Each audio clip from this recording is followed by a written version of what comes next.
¿Qué tal, amigos y amigas? Reciban un cordial saludo. Mi nombre es Elvis Orellana Espinosa. Con esta pandemia hemos intentado, o hemos emprendido, más que intentado, y estamos aplicando, emprendido un canal en YouTube que de alguna manera abordamos diferentes conferencias.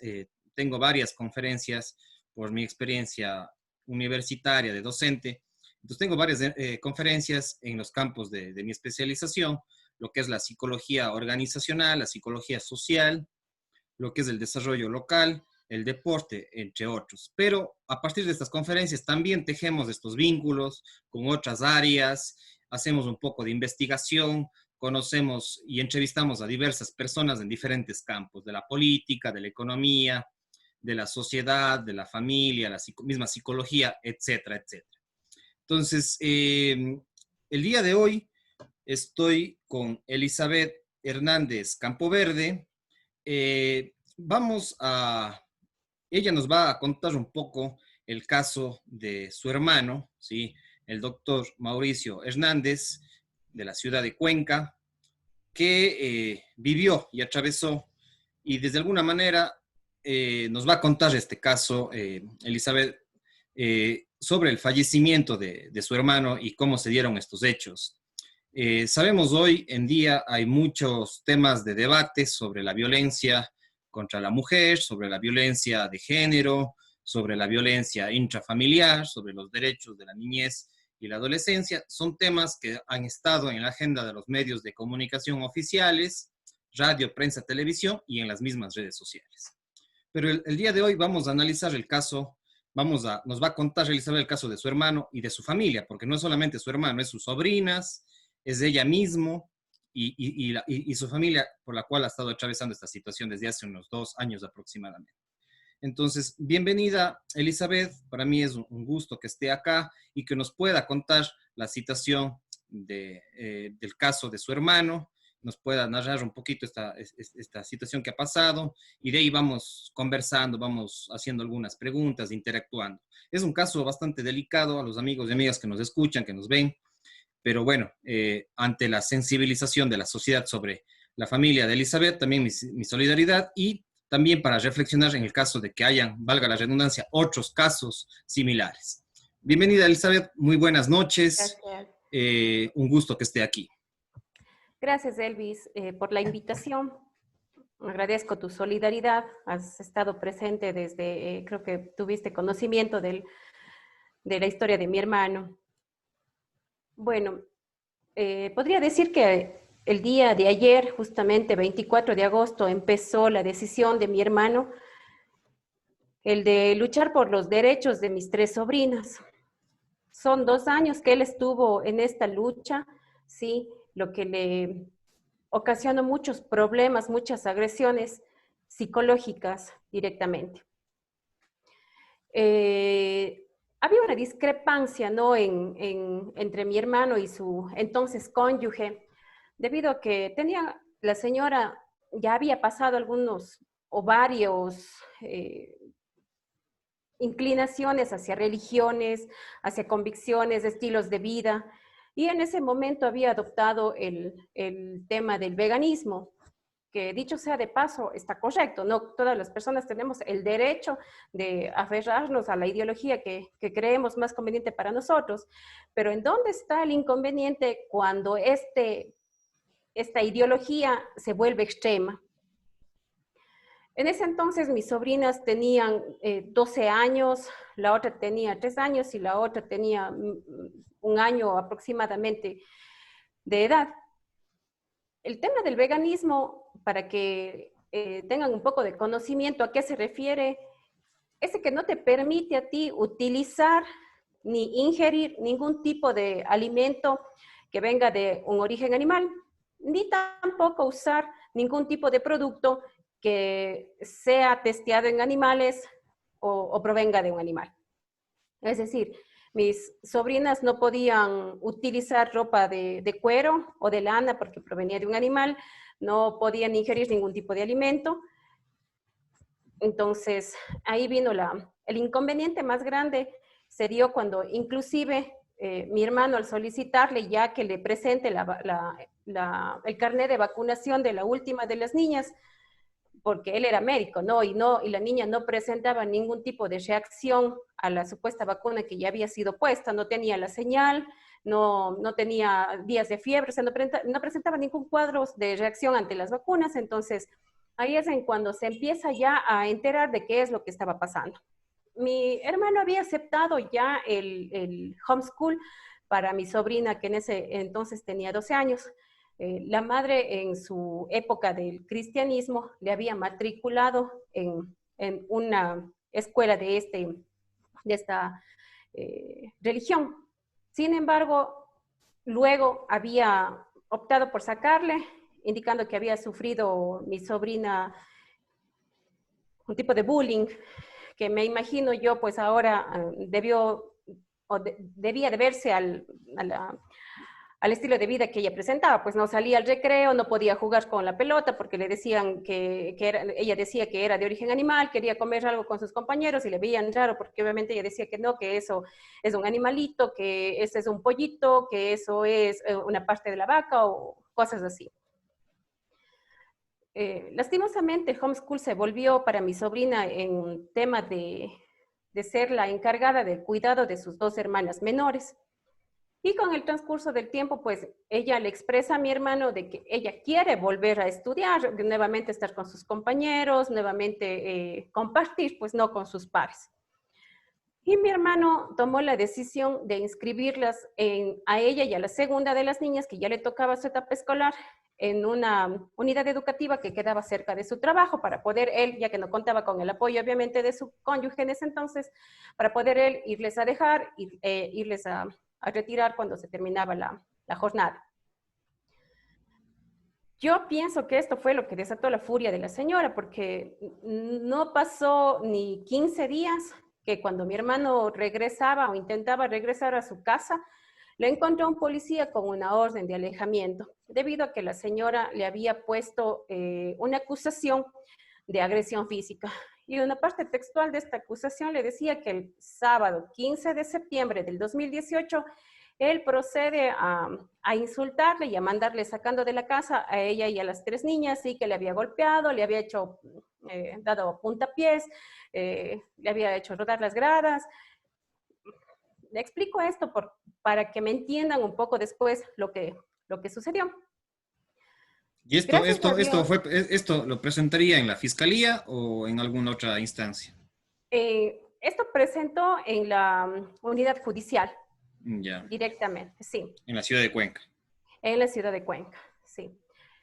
Lógicamente, pues pidieron ya que se entró a juicio, sí, y teníamos que presentar pruebas. Gracias a Dios, sí, ese día pasamos todo el día, y digo pasamos porque ese día salimos mi mamá, mis dos sobrinas y mi hermano en mi carro, sí, en mi carro. Yo le pasé retirando a todos ellos en mi carro y fuimos a hacer inclusive compras precisamente para la entrada a clases. Yo me imagino que la señora, al ver el carro de mi hermano estacionado en la casa de mi mamá, dijo, bueno, esta es la ocasión idónea porque no va a poder defenderse ya que él está en la casa de su madre, pues no, pero no contó que íbamos a salir en mi carro. Un domingo nos pasamos con mi hermano en la policía judicial revisando todos los videos del EQ 911. Se solicitó los videos del Supermaxi, perdón si es que menciono este centro comercial, pero solicitamos los videos, obviamente, de cuando ingresa el carro, cuando nos bajamos del carro, cuando ingresamos al supermercado. Presentamos las facturas de Fujifilm, que es en donde se tomó las fotografías de mi segunda sobrina. Se presentaron los testigos, inclusive, mire, de la mejor amiga que en ese entonces era de la señora, porque coincidencia nos encontró saliendo del supermercado. Esto obviamente les dejo sin piso, ¿sí? pesar inclusive que durante la audiencia, en una de las audiencias, primero indicaban que la agresión se había dado, no recuerdo bien, pero creo que dijeron que se había dado a las 18 horas, ¿sí? Y después dijeron que había existido una equivocación, que no había sido a las 18 horas, sino que había sido a las... Y se quedaron así, titubeando, no sabían en ese momento No sabían qué ponerse de decir. acuerdo a qué hora, sí. Cuando dijeron, creo que a las 7, a las 7, entonces el juez les pregunta, ¿qué? ¿A las 7 de la mañana o a las 7 de la noche? Y se quedaban viendo con la abogada defensora y no sabían qué decir. En el momento en el que ya hubo, pues obviamente, la última audiencia para definir el tema de la supuesta agresión, llamaron a testigos. Vino el dueño de donde se tomó las fotografías, obviamente testificar de que mi hermano estuvo ahí justamente con mi sobrina. Como recalcaba, vino la mejor amiga que en ese momento también se encontró con nosotros en el centro comercial. Vino un vecino de nosotros que le había visto a mi hermano en el domicilio, que se encontraba lavando el carro en las horas que supuestamente indicaba que ella había sido agredida. Y de parte de la señora, los testigos fueron su hermano, su papá, su mamá y su tía materna. Todos familiares. Todos familiares. Bueno, como obviamente cuando uno dice la verdad, no titubea, no se queda pensando. Cuando ellos entran a dar sus versiones, sí, y lo digo esto basado en todo el escrito del juicio que mi hermano tenía, pues no obviamente como parte del proceso, todas las versiones de los testigos familiares de la señora eran totalmente diferentes, totalmente diferentes. Entonces, creo que, bueno, no hacía falta ser una persona muy superdotada para darse cuenta de que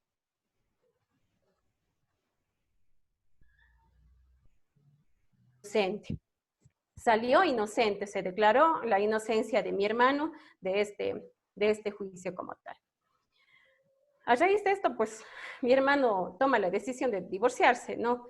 No puedes estar tú casada con alguien que, si es que tú no tenías cómo comprobar tu inocencia, mi hermano estuviera en la cárcel, hubiera estado en la cárcel, que ahora con el desenlace que tuvo, no sé en realidad qué hubiera sido mejor.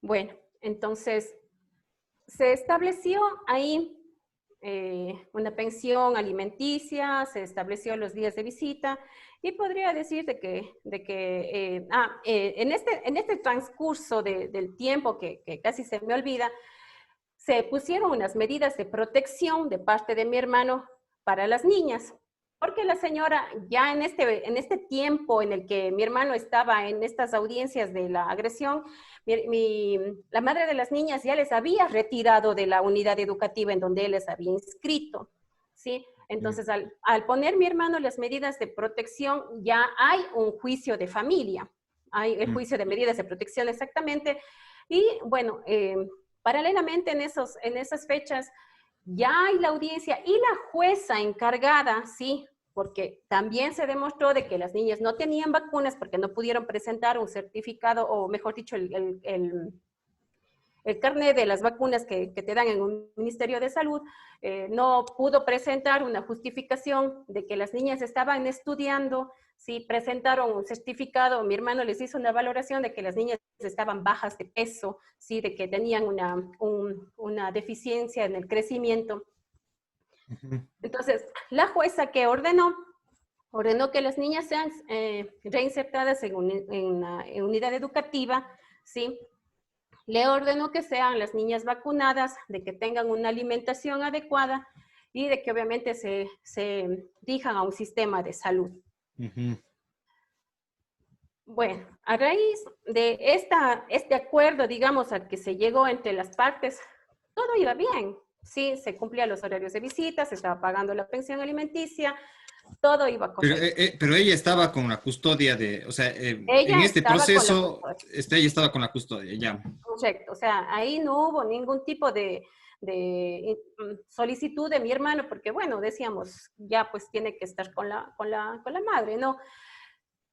¿Qué pasa ahí? Como ya había la disposición de la jueza, la orden de la jueza de que se cumplan con todos los derechos de las niñas, ¿sí? En octubre del 2019, las niñas desaparecen con su madre, desaparecieron. El día que le tocaba la visita a mi hermano, ya no encontramos. El domicilio donde vivía mis sobrinas con la progenitora estaba totalmente vacío, eh, totalmente destruido, o sea, como muestra no sé si decir odio o qué es lo que pensaba la señora, ¿no? Porque dejaron destruyendo absolutamente todo. Rompieron focos, rompieron las cerraduras de las puertas, dejaron destruyendo absolutamente la Y casa. esa vivienda era arrendada. A ver, esa vivienda la obtuvieron a través de un préstamo Ah, era una vivienda en el compartida. BIES. Una Ah, vivienda ya, ya, que, ya, ya, ya, sí, ya. que para que ustedes tengan conocimiento, sí, que ustedes, creo que todo el mundo sabe que la cuota que se comparte es de acuerdo a los ingresos que se tiene, ¿no? Y la cuota, se hacía la cancelación en un 98% de la cuota del sueldo de mi hermano y el 2% de los ingresos de la señora, ¿sí? No pagaban obviamente renta. Cuando esta señora abandona la vivienda, sí, con un rumbo desconocido en ese momento, nos pudimos percatar de que la vivienda no tenía agua, sí, estaba cortada, estuvieron cortados los servicios básicos. Entonces yo me pregunto, o sea, ¿cómo estuvieron mis sobrinas en una vivienda en donde no había agua, no había luz? ¿Qué, qué, qué, eh, cómo vivían, no? ¿Cómo Ujú. vivían? Sin los servicios básicos, claro, así Sin es. los servicios básicos.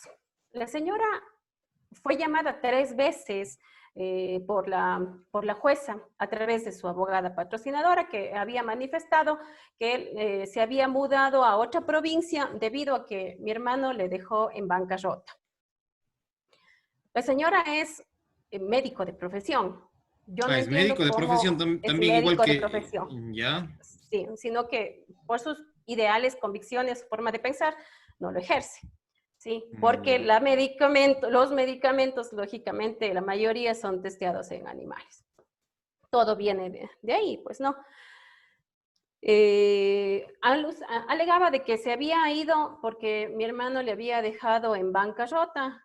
Sin embargo, en sus redes sociales ella promocionaba sus tatuajes en la mayor parte del cuerpo. Ojo, yo no tengo nada en contra de las personas que se tatúan. Es más, yo tengo un tatuaje y a mí me encanta, pero eh, hago alusión a esto para que las personas que saben tengan conocimiento de cuánto cuesta hacerse un tatuaje. Entonces, si tú estás en bancarrota, no creo que en vez de pagar los servicios básicos, te inclines por hacerte un tatuaje. Así es. Bueno, mi sobrina mayor se puso en contacto conmigo y ahí me comentó que se habían ido a otra provincia a vivir, decisión de la mamá, y que en este lugar en donde estaban viviendo, el actual novio de su madre tenía una cafetería.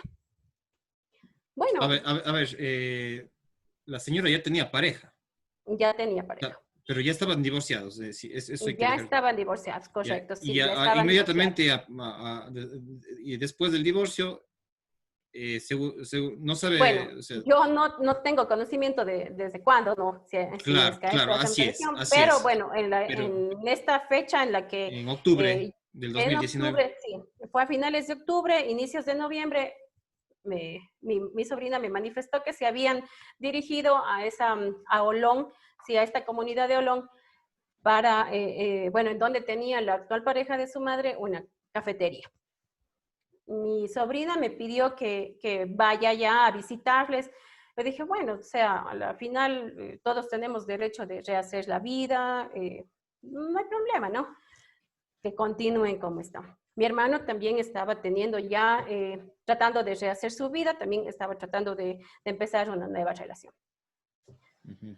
Cuando yo voy a visitarles, ¿sí? A esta comunidad, yo en realidad me quedé atónita porque mis sobrinas tenían un aspecto totalmente de descuido, estaban llenas de picados, estaban quemadas del sol, con una ropa no adecuada para ellas.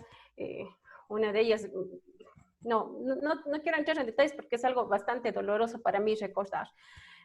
Para que me entienda la gente que ve este video, las niñas me decían, Liz, me muero de hambre, me muero de hambre. Y cuando yo les llevé a comer, en realidad me daba la impresión de que no estaban haciendo, no habían sido alimentadas por más de unos 15 días. Yo dije, no, algo aquí está mal, algo está mal. Entonces, en estos días que yo me quedé, que fueron 3 o 4 días, ellas permanecieron y durmieron conmigo en el hotel, ¿sí?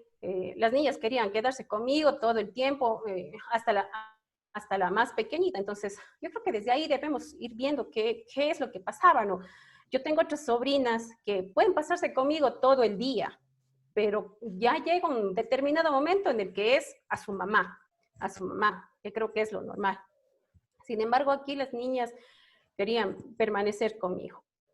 ¿Y en ese tiempo estaban en educación o les había sacado de la educación? A ¿Cómo, eso cómo? iba, a eso iba. Cuando yo retorno ya, yo les pregunté a las más pequeñas que por qué no habían avisado que se iban a ir a otra ciudad, porque su papi les estaba extrañando. Entonces la menor de todas, la menor, la que tenía 3 años, me dice, yo sí me quiero ir donde papi Mauri, yo le extraño. Y la que tenía 5 años, enseguida le tapa la boca y le dice, no digas esas cosas. Digo, pero espérate, ¿por qué no quieres que tu ñaña diga eso? Dice, es que mi mamá se va a enojar.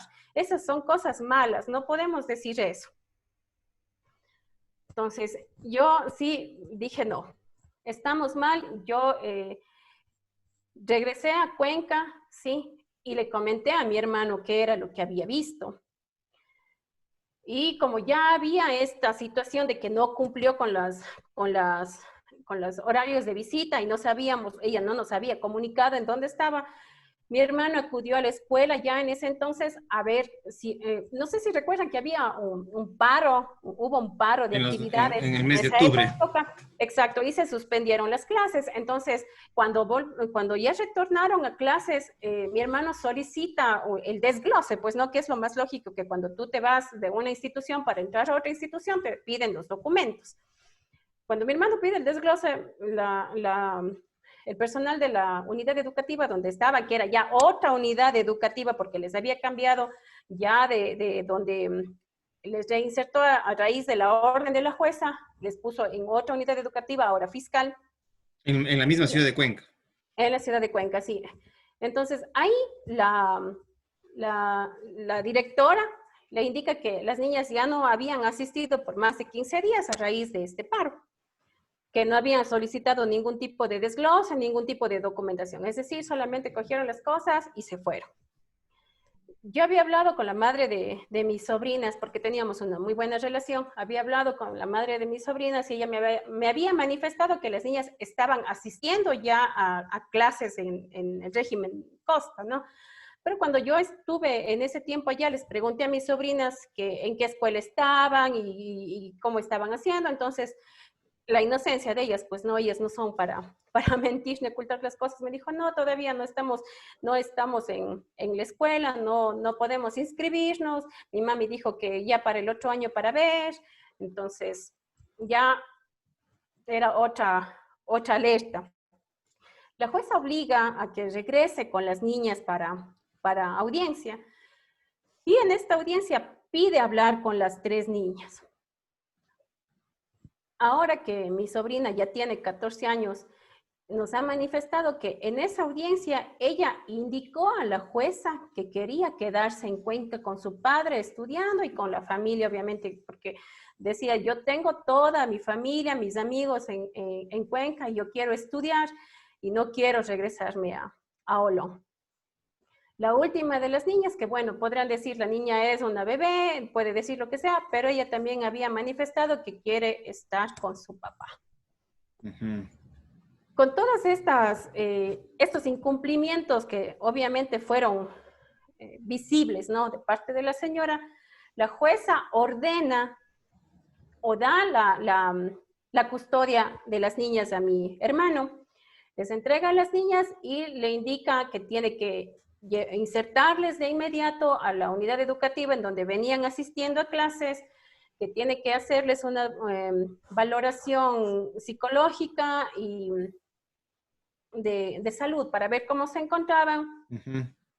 Y bueno, la madre en ese entonces no pudo justificar actividad económica, ni estabilidad domiciliaria, ni obviamente el que haya estado inscritas las niñas al nuevo régimen que ella decía. Bueno, ahí como que hubo una pausa, pero en diciembre del 2019 que se dio esto, ya para finalizar el año, la señora cambia de abogada, sí, cambia de abogada y con la nueva patrocinadora solicitan la nulidad de esta tenencia. Ujú. Llevan o solicitan a que se revise este caso en el Tribunal Provincial. Yo voy a repetir lo que dijo mi hermano. Dice, ñaña, llegamos al tribunal, a la audiencia con el tribunal de alzada, si mal no recuerdo, y ni siquiera nos dejaron hablar.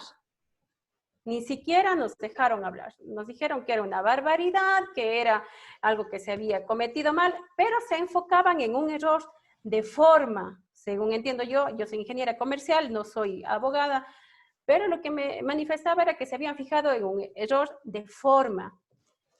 O sea, las juezas provinciales nunca se detuvieron a analizar el porqué de la decisión de la jueza, ¿no? De primera instancia. Claro, de la primera.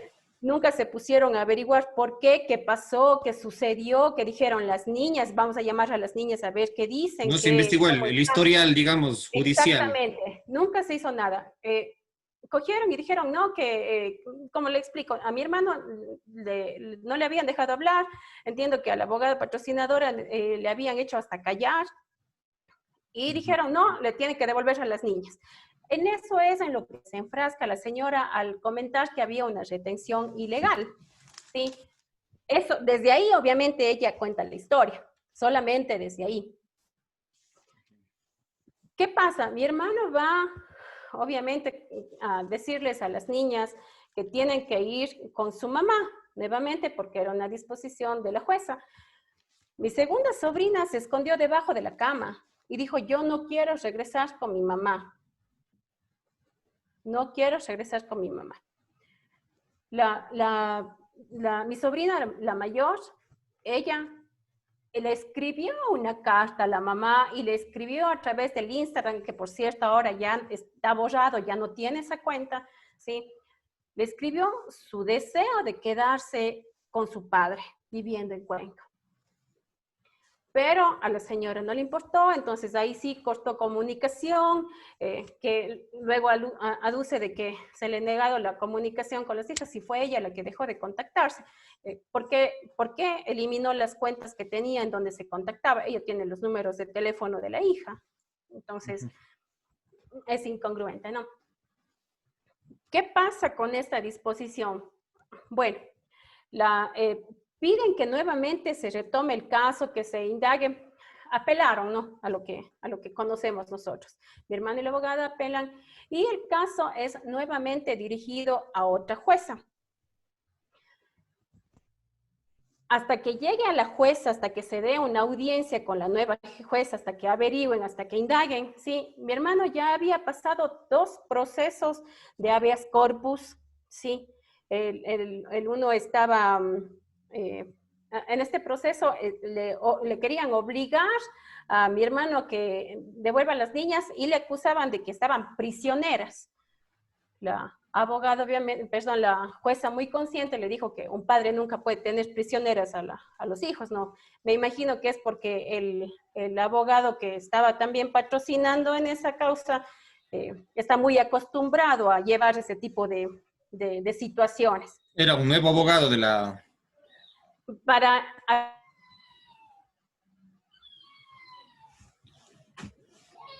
Uno de ellos Sí. muy conocido, Pero es un Y nuevo, no estaba antes en ese proceso. no, no estaba antes. Ya. Sí. Eh, yo puedo decir, a mí me parece muy raro, yo le acompañé a mi hermano absolutamente a todas las audiencias. Le acompañé a mi hermano a todas las audiencias y en la primera que se dio, sí, ya llegaron un grupo de feministas, no tengo por qué esconderlo, pueden inclusive en la judicatura pedir los videos, yo no voy a poderme inventar algo que se puede demostrar. Llegaron con banderas, llegaron con carteles, era yo pienso que cualquier persona se siente acosada ante esa situación.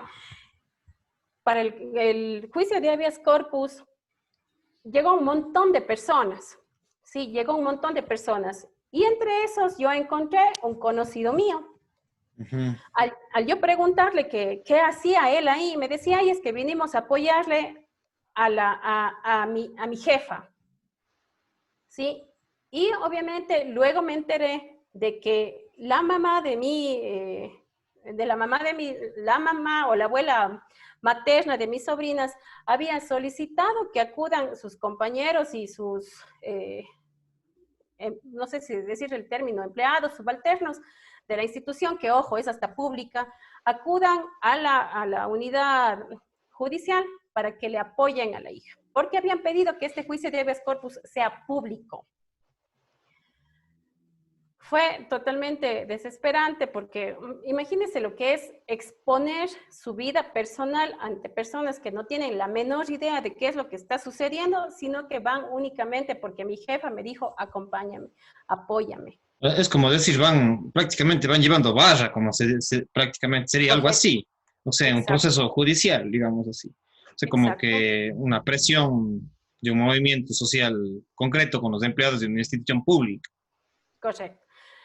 La ingenuidad o ignorancia de nuestra parte, de no saber de que podríamos haber puesto una queja, que se investigue, pues, ¿no? De que hizo el personal de esa institución en esa hora, que era una hora laborable, nos hubiera facilitado en realidad el demostrar el acoso al que sufría y estaba sometido mi hermano también.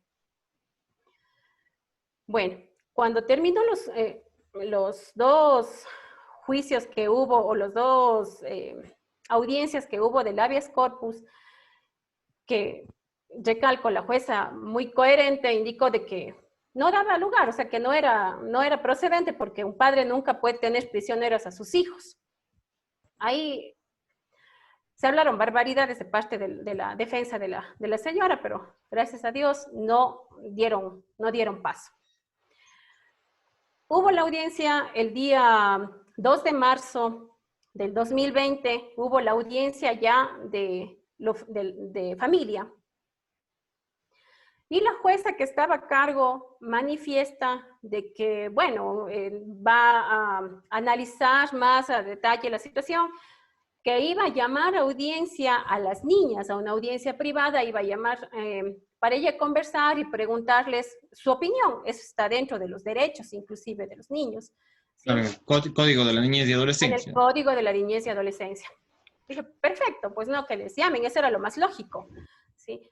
Y que iba a ser una valoración psicológica de las partes, tanto de la mamá como del papá, de las niñas, que iba a indagar, que iba a averiguar. Bueno, se dijo muchas cosas, En, muchas cosas en esa audiencia, digamos en esa que audiencia, ya. correcto, del día 2 de marzo del 2019. ¿De ¿Y qué 2020 no sería pasa? esto? Perdón, del 2020. En esto, la jueza indica que las niñas van a permanecer con su padre, ¿sí? Porque no se les podría separar, ¿no? Abruptamente que las niñas continuarían con el padre. Y cuando empezó un acoso, un asedio de parte de los familiares, del abogado patrocinador de la señora, del hermano, de ella mismo, empezaron a llegar a la casa de mis padres, que es en donde vivíamos, desde que obviamente la jueza le dio el cuidado a mi hermano, de las niñas llegaban, golpeaban la puerta. Yo quisiera que en algún momento se acerquen al domicilio de mis padres, la forma en la que llegaban a golpear las puertas, que inclusive ya la tenemos hasta despintada de la forma en la que iban a golpear. Llegaban a cada rato, mi mamá sufrió una crisis de nervios por esta situación y exigían que devuelvan a las niñas, que devuelvan a las niñas, que devuelvan a las niñas como si se trataran de unos objetos, como si se trataran de cosas. Que devuelvan, y ¿qué documento traían? Era ya una, no sé si denominarlo como una orden, un petitorio, que la misma jueza que días antes había indicado otras situaciones o otras disposiciones, manifestaba que las niñas sean restituidas a la madre. Yo no sé si es coincidencia o qué es lo que sucedió, porque es muy cuestionable que la señora jueza deja esa petición y sale de vacaciones. Se va de vacaciones y queda una jueza en reemplazo, otra persona en reemplazo. Cuando se apela esta petición, esta orden de que se devuelvan las niñas a la madre, sí, resulta que la señora jueza que estaba en reemplazo indica que ella no se va a hacer cargo porque se trata de un caso bastante conflictivo. ¿Por qué? Porque la señora madre ya había hecho huelgas de hambre, ya había hecho plantones, ya había ido a los medios de comunicación, ya había difundido en redes la situación de, bueno, lo que primero indicó ella en redes a través de una página que se llama Feminismos de Ley, era de la agresión que había sufrido ella. Entonces, lógicamente, todo el movimiento feminista la apoyó, sin averiguar. Y yo sí quisiera que en algún momento se investigue esta página de Feminismos de Ley, porque decía que tenían ellos valoraciones psicológicas que demostraban la culpabilidad del agresor. ¿Ya? Porque no, o sea, ¿cómo demostraron? Porque en el momento en el que hubo este juicio de la supuesta agresión psicológica, la señora en el examen físico ni siquiera mostraba un rasguño, que era lo lógico, pues no. Entonces, yo sí quisiera ver de dónde sacó de qué forma sustentó esto para que se incline este movimiento a la acusación hacia mi hermano de agresor. Claro, sin tener Un sustento, un sí. sustento. Y quisiera que me lo demuestren, o sea, que me lo demuestren. Hicieron un movimiento de redes, de redes, recolectaron firmas que devuelvan a las niñas a la madre. Es indignante cómo les trataban como objetos a mis sobrinas, ¿sí? Como si fuera algo de coger de un lado y poner a otro, o sea, es totalmente indignante. ¿Qué pasa? Que en este plazo que la jueza ordenaba para que se retornen las niñas a la madre, la amenaza era que se va a ir preso, que Mauricio se va a ir preso, que si no devuelven a las niñas, Mauricio se va a ir preso. Mi hermana estaba mal, o sea, es una persona, sí, tenía sentimientos, a él le afectó grandemente que su cónyuge le haya acusado de algo falso, que le haya sacado de la casa, creo que lo único que le mandó fue un cepillo de dientes y una toalla, que le haya quitado el poder ver a sus hijas. O sea, mi hermano estaba afectado, el sueño de él siempre fue tener una familia, ¿sí? Y por eso le afectó y le afectó muchísimo. Él estuvo con ayuda de un psicólogo, con ayuda de un psiquiatra, sí, pero... Todo este tiempo estaba con acompañamiento psicológico y psiquiátrico Sí, médico, digamos. hasta, bueno, él empezó más o menos desde el proceso de la acusación hasta más o menos finalizar el 2018. Para el 2019 estaba únicamente, si mal no recuerdo, con ayuda psicológica y, bueno, con medicación que le había dado el psiquiatra. Ya. Sí. Él O sea, presentaba cuadros depresivos que obviamente le tenía que ayudar a dormir, ¿sí? Cuando llega el día que supuestamente se cumplía el plazo, sí, mi hermano me dice, ñaña, las niñas no quieren irse y es la única manera que ya la señora entienda que las niñas quieren quedarse conmigo, que las niñas le expongan esa situación. Nunca manifestó, en este petitorio no se decía de que debería llegar la DINAPEN o que debe venir la DINAPEN con la psicóloga, nunca decía eso, simplemente que se entreguen a las niñas a la madre. Pero la señora, muy astuta, con su papel en mano, llegaba y decía, tienen que darme porque si no se va preso. Llegó ese día, mi hermano le llamó, le indicó, mira, le voy a hacer la entrega de las niñas, ¿a qué hora vas a venir? Llegaron, pero era de esperarse, pues no, las niñas se pusieron a llorar, no querían irse, en especial la segunda, no quería irse. Se aferraba a su papá, y este cuadro ya había pasado cuando en tiempo atrás le habían acusado a mi hermano también de secuestro, de desaparición de las niñas. Cuando llegó la DINAPEN en ese entonces a la casa, la segunda se acerca al oficial de la DINAPEN y le dice, yo no me quiero ir donde mi mamá. Y el policía lógicamente dice, no, mijita, tranquila, yo vine a ver acá cómo estás. Y le dice, sabía que yo no me quiero ir donde mi mamá, yo me quiero quedar a vivir con mi papá. La segunda hija que tenía 5 años. Es desgarrante ver esos videos, Elvis, es muy frustrante porque uno no puede actuar, no, la ley te impide hacer algo. No es Porque como si sentir no, una gran impotencia, digamos, exacto, tremenda, una frustración exacto. O sea, psicológica ¿cómo brutal. le explicas tú a la niña qué es lo que está pasando? Y eso no le importa a la madre. Les expuso varias veces a eso. Sí, les expuso varias veces a eso. Ya cuando viene el día de la entrega, vino su abogado, vino su mamá, vino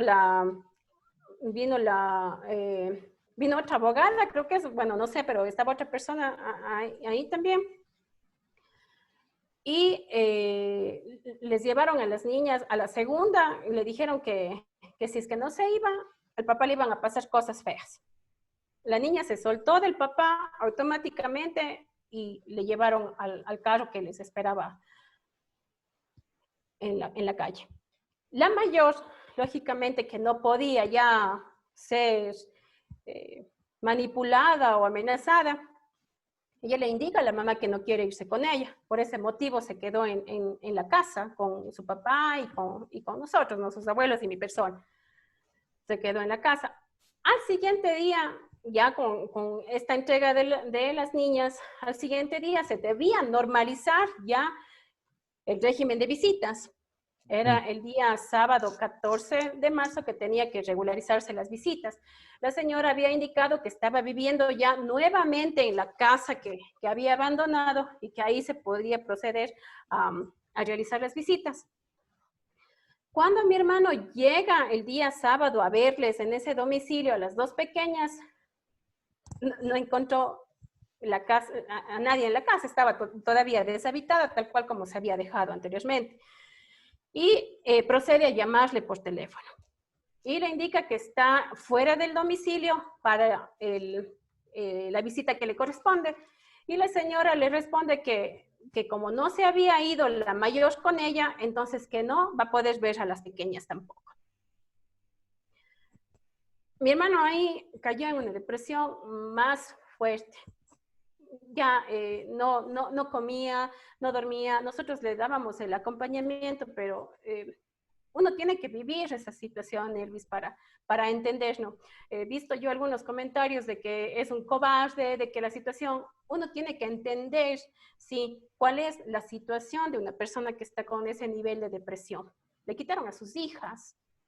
Claro, No es es de todo un que... impacto psicológico, emocional, laboral, económico, y no solamente de él, sino De de toda la todos familia, ustedes, de toda la no, familia realmente. sí, es un desgaste psicológico absolutamente de toda la familia, de toda la familia. A raíz de esto, pusieron una apelación que nunca dieron contestación. Nunca dieron contestación. Luego entró lo de la pandemia. Te hablo que esto fue más o menos a finales del mes de marzo, y mi hermano el 4 de abril toma la decisión de quitarse la vida.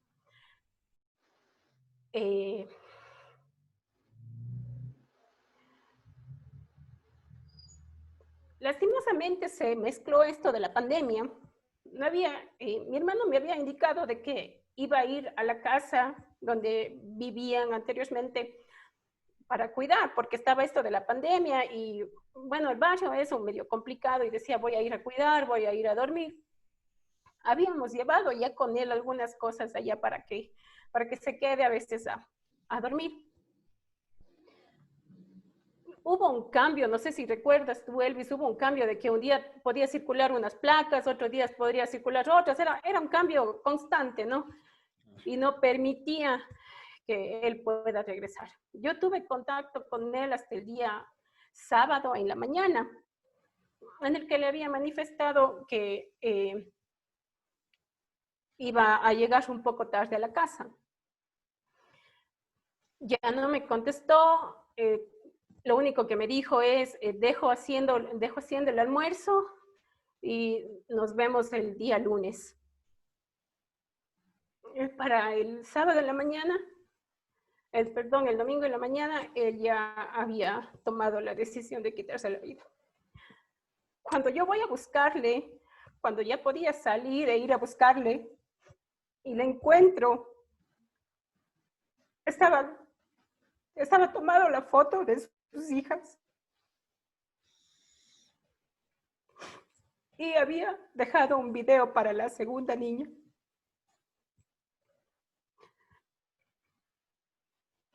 Es tan duro recordar estos episodios porque la pandemia no nos dejó enterrarle, despedirle. Pudimos irnos únicamente 3 personas del cementerio. Le pedimos al señor de la funeraria que pase por nuestro domicilio para que mis padres le den la bendición. Imagínate lo que es ver a tus padres llorar la muerte de su hijo.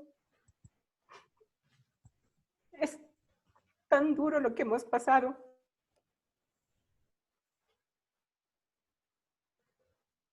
Mi hermano había puesto ya algunos procesos en la fiscalía. Uno de ellos era de la agresión psicológica, la que había estado viviendo. Hasta el día de hoy no tengo pronunciamiento.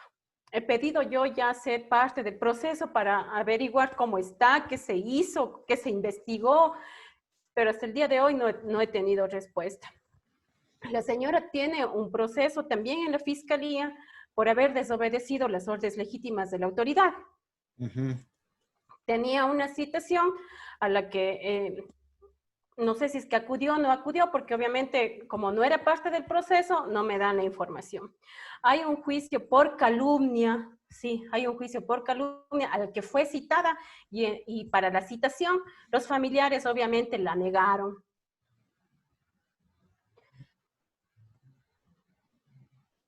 ¿Qué te puedo decir? El fin de semana que lastimosamente hubo el fallecimiento de la chica Gabriela aquí en Cuenca, en manos de su pareja sentimental, algo que obviamente me duele muchísimo, ¿no?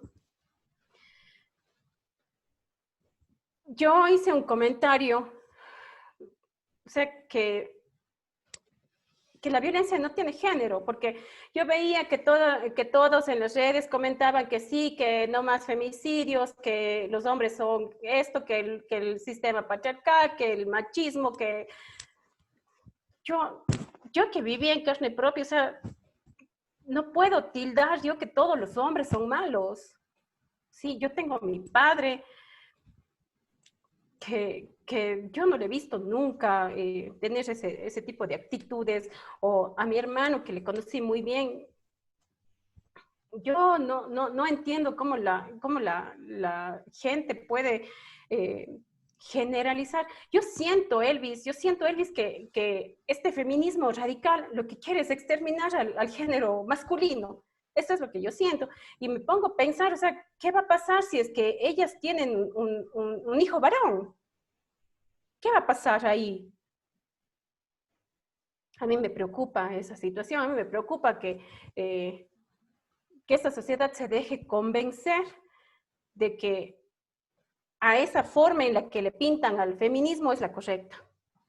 Así es, realmente ese es un tema bastante complicado porque, digamos, a veces este tipo de situaciones se utilizan políticamente, incluso como usted menciona, Elizabeth, se ha utilizado una institución pública para perseguir, para incluso abusar del poder, mandando a sus empleados, utilizando de pronto todo el aparataje político para incidir en la justicia, utilizando las redes sociales, utilizando una página para desprestigiar en pro de este famoso feminismo.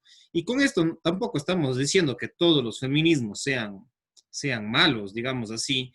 De pronto habrán gente feminista que tenga un criterio. De hecho, Elizabeth, antes de grabar esta entrevista, yo he hecho entrevistas incluso a feministas, seguiré haciendo de pronto alguna otra feminista, porque justamente estos temas requieren esta mirada diversa, digamos así, pero que se utilice este tipo de situaciones para tergiversar, para manipular la justicia, para manipular y acosar prácticamente no solo a su hermano, que fue el que vivió todo este proceso, y ustedes están atravesando también una situación de duelo, porque todavía es corto tiempo, sabemos que un duelo puede durar 6 meses, un año, a veces incluso hasta mucho más, ¿no?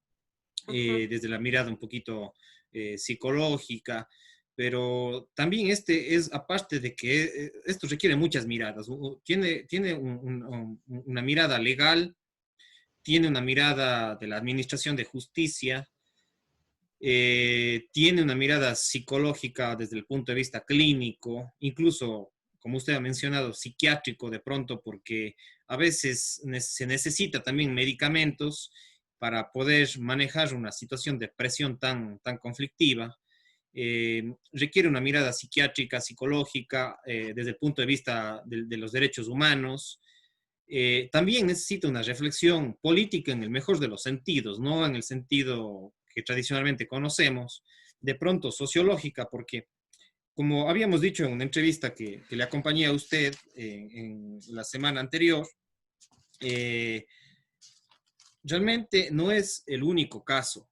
Ustedes están viviendo en carne propia el caso de su hermano y yo creo que es valiente de su parte, Elizabeth, salir a algunos medios de comunicación, contar su vivencia. Yo creo que es de valientes.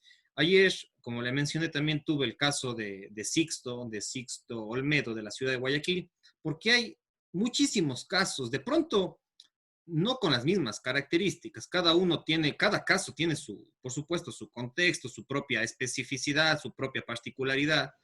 Pero digamos, ya llegar a un tema de haber prácticamente es como un asesinato por una presión social, eh, prácticamente si bien se convirtió en un suicidio, una situación lamentable de parte de su hermano, y que lamentable que hayan gente que diga que es una cobardía el suicidio, pues ante todo un proceso de persecución política, de persecución judicial, sin respetar los procesos legales, pues requiere una concientización de la ciudadanía.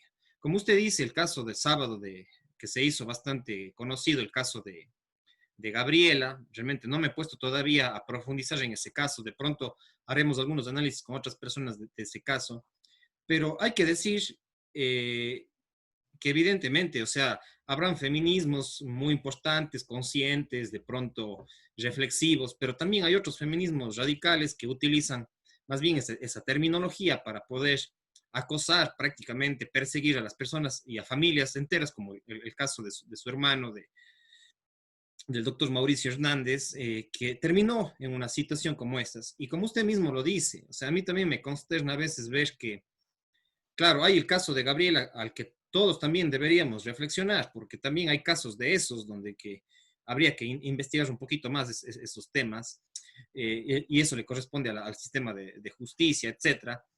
Y, pero también hay casos como el de su hermano, y el caso de su hermano no es el único. Hay una red nacional, mundial, latinoamericana, americana, hispanoamericana, donde que justamente muchos hombres padecen esta misma situación. O sea, no es un caso, y eso quiero llamar a la conciencia ciudadana, porque ahorita su valentía de salir a hacer esta entrevista, contar su vivencia en público, pues tal vez permita que hayan otros hombres que estén viviendo esta misma situación de presiones, de falsas denuncias sin un sustento legal, que simplemente por ser la palabra de la mujer sin ninguna muestra, sin ninguna prueba de que ha sido agredida, y por el hecho solamente de ser mujer ya se le cree, tanto en las juntas de la niñez y la adolescencia, en las mismas fiscalías, en los mismos sistemas de justicia, los juzgados de familia, etcétera.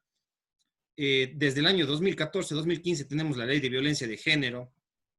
Entonces hay que mirar y hay que concientizar a la ciudadanía que hay casos y casos, y cada caso necesita ser manejado seriamente, tanto por jueces, por psicólogos, incluso los mismos sistemas de justicia cuentan, los mismos jueces cuentan con un equipo de pronto multidisciplinario, con médicos, con psiquiatras, con psicólogos, con trabajadores sociales, con antropólogos, con tal vez forenses, etcétera. Entonces, realmente yo sí le agradezco a Elizabeth que cuente este caso. Realmente yo cuando escuché el caso suyo a través de una entrevista en FM 88, los días sábados, cuando usted llamó, yo escuché ese programa y realmente me quedé sorprendido, porque ahí estaban también los compañeros que también están en Quito, en otras ciudades que están atravesando, y gracias a la apertura de FM 88 se pudo dar a conocer su caso. Usted llamó con toda esta historia un poco resumida, y mucha gente que escuchamos de ese programa en FM 88, sin el afán de hacer publicidad de FM 88, pero con un sentido más bien de dar apertura a estos casos, también. sí, de agradecimiento a FM 88 que permite visibilizar, y a otros medios de comunicación que permitan visibilizar estos casos. Bueno, también en FM 88, aparte de la locutora, también es psicóloga clínica, entonces por eso también de alguna manera abordó el tema, aparte de ser locutora, es psicóloga clínica, entonces abordó el tema con los compañeros que están atravesando esta situación, con 2 o 3 compañeros que están atravesando esta situación, y usted ahí cuenta su caso, y realmente yo escuché eso y dije, bueno, es un tema bastante sensible. Y así hay muchos hombres que han estado a punto de suicidarse. Hay muchísimos casos, o sea, hay muchos casos. No es el caso de su hermano y no es un tema de cobardía, que el suicidio es esto. No, al estar en un proceso de conflictos familiares, políticos, o sea, aquí se involucran muchos factores. Por eso yo siempre digo, gracias Elizabeth por su valentía de contar en FM 88, de contar en este programa que tuvimos el día viernes con los muchachos no me acuerdo el nombre, por aquí tenía apuntado, para también darles el valor que es importante, el tema del programa que lo llaman, se llamó Los Padres También Aman, de Expresión Moslaca, que es de estos muchachos que también hacen entrevistas, y agradecerle por el día de hoy también dialogar con usted, contar el caso, para que la gente también hayan otros casos. De pronto ya no se puede salvar la vida de su hermano, ya es un tema consumado, ustedes están atravesando una situación de duelo, usted, su familia, pero que de pronto es una valentía y un agradecimiento también a usted, Elizabeth, porque hay muchísimos otros casos para que asimismo cuando haya situaciones similares se investigue, se sigan los procesos legales correspondientes, se utilice, se hagan las debidas pruebas psicológicas, sociales, socioeconómicas, legales, y que no se tome una decisión judicial así por así, o que se quiera manipular a los jueces. No sé de pronto si es que hubieron, como hipótesis lo planteo, casos de corrupción en la misma justicia que hemos visto a nivel nacional, que los jueces fácilmente a veces son, no todos, pero pueden ser manipulables económicamente, casos de corrupción en los sistemas de justicia. Hemos tenido jueces que han tenido carnets de discapacidad para acceder a ciertos beneficios. Entonces, el sistema de justicia no está funcionando eficientemente y de manera ética. Ese es el tema. No está actuando de manera ética en muchos. No digo que en el caso de su hermano haya sido, pero de pronto hubo esos factores que requieren ser analizados ya por las instituciones correspondientes, de que se les controle a los jueces, que se les monitoree a los jueces y que no pueden tomar una decisión así por así. Y además tienen que sustentarse en los informes también que presente la trabajadora social, el trabajador social, el psicólogo, el médico, el forense, etc. No Mira, sé, Elvis, ya para como terminar, alguna anécdota, otra cosa que quiera usted Como acotar. anécdota, Elvis, mira, te puedo contar que en esta audiencia que se dio el día 2 de marzo del 2020, al salir de esa audiencia, mi hermano se acercó a la psicóloga del equipo técnico que estaba a cargo del caso, ¿no? Y le decía a la psicóloga que ella no había hecho un seguimiento ni ninguna valoración. Entonces, es cuestionable, como recalco, ¿sí? Esta situación, ¿no? De que si yo desde mi punto de vista, como recalco, no soy abogada, pero no puedo entender cómo se puede dejar a un lado este tipo de circunstancias. O sea, en el tema de familia estamos hablando de que hay niños involucrados, ¿sí? Que son los más afectados, son los más afectados. Aquí, mi hermano al final ya no está. ¿Y quién va a explicar qué es lo que sucedió a mis sobrinas cuando ya se den cuenta? La mayor ya se da cuenta perfectamente de todo lo que pasó. Pero hay dos niñas más. ¿Quién les va a explicar qué es lo que sucedió? Yo pienso, Elvis, que sí hubo una negligencia ahí. Sí hubo una negligencia. Y también cuestiono el hecho de que dentro de este tribunal, sí, yo quisiera que investiguen, porque me han manifestado, porque se han puesto en contacto muchísimas personas, me han manifestado que en ese tribunal había juezas feministas. O sea, mi criterio es, mi hermano ya desde entrada, entonces ya estuvo condenado, pues no, porque si es que una jueza es feminista, pues la inclinación obviamente va a ser hacia la mujer. Y ese es Se han puesto, pero no, siga, continúe. se han puesto en contacto muchísimas personas de la ciudad, de todo el país, e inclusive, como te contaba también antes, de España, muchísima gente de Argentina, de Chile, de Perú, ¿sí? Que compartía sus experiencias también y que de alguna manera se llegaron a enterar del caso de mi hermano y se pusieron en contacto conmigo también para solidarizarse. Mi intención en realidad es esa, ¿no? Exponer a lo que sufren también muchos varones, muchos padres, que si bien es cierto, ellos sufren, pero quienes más sufren son los niños. ¿Por qué negarles el cariño de su padre y madre? Ellos no van a entender los problemas que hay entre pareja. No van a entender por qué no llevar una vida, no sé, de comunicación en beneficio de los niños. Si tanto dicen amar a los niños, ¿por qué hacer esta situación? ¿Es netamente venganza, odio? ¿Qué es lo que sucede? Sí, yo hasta el día de hoy no comprendo qué es lo que sucedió, qué fue lo que le hizo cambiar a esta persona a la que toda mi familia la queríamos muchísimo. Sí, la queríamos muchísimo. Y te puedo decir, Elvis, que es un doble golpe porque es lo de mi hermano y haberla perdido a ella también. Yo no entiendo hasta el día de hoy qué es lo que sucedió. No comprendo. Realmente es una situación bastante, o sea, de reflexión para su familia, realmente, como digo, o sea, yo digo es un sentido de solidaridad, porque aquí, como dice su hermano, ya no está, pero están las tres niñas, ¿sí? Menores de edad, 14 años, que 11 años, 10 años y ¿qué? 6 años, más o menos, 7 años la otra niña. Entonces, todavía hay un tema de derechos de esas niñas. Y no solamente de derechos, que es un tema fundamental, sino un tema emocional, un tema social de las niñas, de pronto estigmas sociales.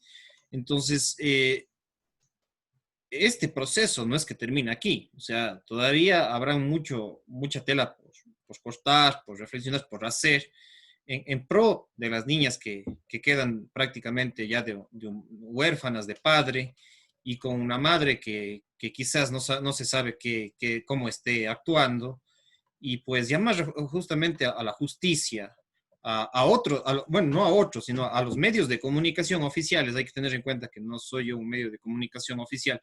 Llamar también a los medios de comunicación que también den cabida a este tipo de situaciones, de espacios. Y yo sí tengo que reconocer ahí a FM 88 por dar estas aperturas y ojalá otros medios de comunicación oficiales aborden estas temáticas que requieren ser reflexionadas. Y asimismo para que haya una cierta conciencia de los jueces, de los abogados ante esta situación que no es así nomás. Son temas profundos, ya prácticamente se convierte en una situación de investigación forense que tiene que ser analizada el caso. O sea, hay un muerto, o sea, hay un suicidio, hay una presión para que haya un suicidio, casi podríamos decir, casi un asesinato prácticamente indirecto, digamos así, porque han sido 2, 3 años de situaciones conflictivas. Y además están las niñas, y por supuesto está usted y sus padres, está los sistemas familiares, y por supuesto que seguramente también del otro lado, como usted dice, yo perdí una cuñada, perdí una persona que tantos años convivió, vivió, compartió con nosotros, y bueno, pues de un rato al otro que se haya convertido prácticamente en una guerra intrafamiliar, entre familias, por la lucha de las niñas. Las niñas tendrán asimismo el derecho de compartir tanto con una familia como con la otra. Justamente por eso se está pidiendo, ahorita está en debate, en segundo debate, ya prácticamente por aprobación en la Asamblea, el código de la niñez, el nuevo código de la niñez y adolescencia, ya prácticamente para ser aprobado. No sé si estén considerando la tenencia compartida, porque el código de la niñez y adolescencia actual solamente en la mayor parte de casos, o sea, digamos, no soy abogado tampoco, pero hemos trabajado en juntas de la niñez y adolescencia y hemos revisado también los códigos. Y ahí se menciona que hasta los 12 años, la que tiene más derecho de estar con sus hijos y quien tiene prácticamente la atribución de tener la tenencia de los hijos es la mujer en casos de divorcio o de separación. Pero ¿y qué pasa con los padres? O sea, el padre, y en el código se le determina al padre solamente como proveedor, como un cajero automático, como decíamos con Sixto y con otras personas que están en esta misma situación, que se le ve al hombre como un simple cajero automático y a la mujer como una cuidadora, cuando ya sabemos que esos roles cada vez en nuestra sociedad se han ido invirtiendo y sin embargo hay un código que estigmatiza hombre proveedor, cajero automático, chequera y mujer cuidadora de los niños. Es un código que viene desde el año 2003, que ya está caduco para las situaciones actuales. No podemos estigmatizar que los hombres son los únicos proveedores y que las mujeres son las únicas cuidadoras. Si las mismas feministas están Ay, deberían pedir eso, claro, ¿no? es el cuestionamiento justamente de los roles dentro de las familias. O sea, ahí en el tema del código se debería revisar esto y hacer la tanta famosa igualdad ante la ley que tanto piden. Pues, o sea, padre y madre hoy en día, no en todos los casos, pero padre y madre, ya de acuerdo a sus contextos familiares, de pronto, por supuesto que habrá mujeres que todavía asumen su rol de cuidado, su rol doméstico, y está bien, pero de pronto otros hogares, incluso los mismos hombres asuman el tarea doméstica de cuidado y las mujeres estén trabajando fuera del hogar, porque hay familias y familias. Y de pronto habrá otras familias donde que los dos tienen su profesión, los dos tienen a veces sus maestrías, los dos trabajan, los dos son económicamente sustentables, etcétera. Y bueno, habrán otras familias que ninguno de los dos puedan trabajar porque también hay una situación de desempleo. Entonces, como hemos escuchado diferentes abogados, psicólogos y sociólogos, pues hay familias diversas. Entonces, el código de la niñez y adolescencia tiene que permitir que se mire las particularidades de cada caso, porque hay familias y familias. Hoy en día ya no solamente la mujer es la que hace las tareas domésticas y el hombre es el que provee. O sea, eso ya quedó para el año 2003, hoy estamos en el 2020 y ese nuevo código de la niñez y adolescencia tiene que tomar en cuenta la diversidad de familias que existen. Y además, sabemos que hay estadísticas altísimas de divorcio, de separaciones, de situaciones familiares muy particulares. Entonces, el código lo que tiene que recoger es que cada juez, que cada equipo técnico de los juzgados, pues trabajen de una manera eficiente y no se limpien las manos, como ha habido el caso de su hermano y en otros casos que se limpian las manos sin informes psicológicos, sin informes sociales, sin considerar las particularidades de cada familia, de cada caso, pues toman una decisión como si fuera un producto en serie, como usted dice, como si los niños y las niñas y los padres y madres son objetos, como si la familia en su integralidad sea un objeto, así se les trata en los procesos judiciales. Entonces, habría que ese código plantearlo de otra manera para que ya no hayan casos como el de doctor Mauricio Hernández y de todo su sistema familiar. Entonces, eso es lo que yo puedo decir, Elizabeth. No sé, agradecerle, no sé si unos 2, 3 minutitos para no robarme mucho su tiempo y en honor también a la audiencia. No sé si hay algún otro tema que quedó pendiente y usted quiera manifestar, pues en unos 2 o 3 minutitos sería oportuno. Claro, Elvis, yo lo que quiero es hacer un llamado a todas estas personas que estén viviendo por la misma situación o que estén atravesando por la misma situación, que alcen su voz también. Todos tenemos derecho, hombres y mujeres tenemos el mismo derecho a ser respetados en primer lugar. Que demos la prioridad al bienestar de los niños, ¿sí? Para que a futuro no haya esos adultos con ese odio, con ese resentimiento que es visible en el caso de mi hermano.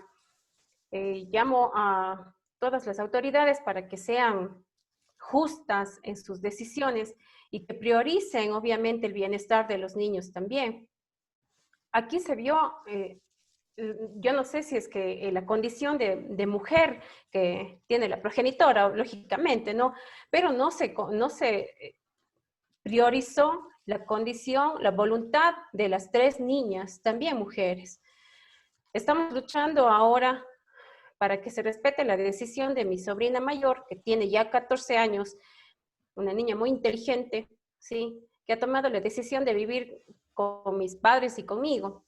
Y sin embargo, están tratando de obligar a que vayan nuevamente a vivir con la madre. Ella ha expuesto ya, se le ha citado ya una audiencia privada, obviamente, con la jueza, en donde ella va a exponer su deseo y que espero, obviamente, que sea respetado. Eso, Elvis, agradecerte a ti también por la invitación y pues a seguir en la lucha, ¿no? A seguir en la lucha de que no se quede más en la impunidad este tipo de casos. Así es, Elizabeth, muchísimas gracias por su participación, por alzar la voz. Yo creo que es importante el tema de que alcemos la voz y dar espacio justamente a la reflexión sobre estos casos, a la conciencia ciudadana y pues que, como hemos dicho, que se respeten los derechos, la psicología, la personalidad y la integralidad de las niñas, en este caso hijas del doctor Mauricio Hernández, sobrinas de Elizabeth, que se respete su integralidad, que se respete su situación de duelo también que están atravesando, que ya se deje la justicia de sus situaciones y realmente pueda ser verdaderamente llamada justicia, porque a veces la misma injusticia no debería llamarse justicia, o sea, puede haber mucho de injusticia. Entonces, hacer un llamado también a la solidaridad con Elizabeth, con su familia, con las niñas que están atravesando esta situación de duelo. Y bueno, como dice Elizabeth, la lucha sigue. Nosotros asimismo seguiremos invitando a otras personas. Les invito de paso a revisar, entrar en mi canal como Elvis Orellana Espinosa. Ahí tenemos también, invitamos también a psicólogos, invitamos a personas que trabajan en los temas sociales, económicos, y de paso ahí tenemos la entrevista sobre tenencia compartida con Nelson de la Torre, con Sixto Olmedo. Otra vez, también tenemos otro video también solamente con Sixto Olmedo. El día de hoy estamos con Elizabeth Hernández. También les invito a otras entrevistas similares a esta, desde una mirada, por supuesto, más externa, sobre feminismo liberal, que es un feminismo de alguna manera que tiene otra perspectiva del feminismo radical o marxista, que tenemos con Cecilia Ordóñez también. Hemos entrevistado sobre sobre temas parecidos, no el mismo tema, pero en temas parecidos con ella. También tenemos una entrevista con una psicóloga clínica que abordamos el tema de pareja, Fanny Auquilla. Y bueno, seguiremos indagando el tema porque una de mis especialidades es la psicología social, la psicología organizacional, y por eso es que a veces invito a colegas también psicólogos y de otras profesiones para analizar estos temas muy, muy importantes. Seguramente habrá analizar también los temas de femicidios, que también es otro tema que requiere análisis y reflexión, y bueno, muchas situaciones que se dan y incluso que se profundizan o se manifiestan con esta pandemia que también estamos atravesando y que todos estamos golpeados psicológicamente, económicamente, socialmente. Entonces, con esto me estoy despidiendo. A los amigos y amigas que nos siguen en Facebook, vayan al canal en YouTube y agradecerle a Elizabeth. Muy buenas noches y estaremos en contacto. Un saludo, Elizabeth y amigos y amigas. Gracias.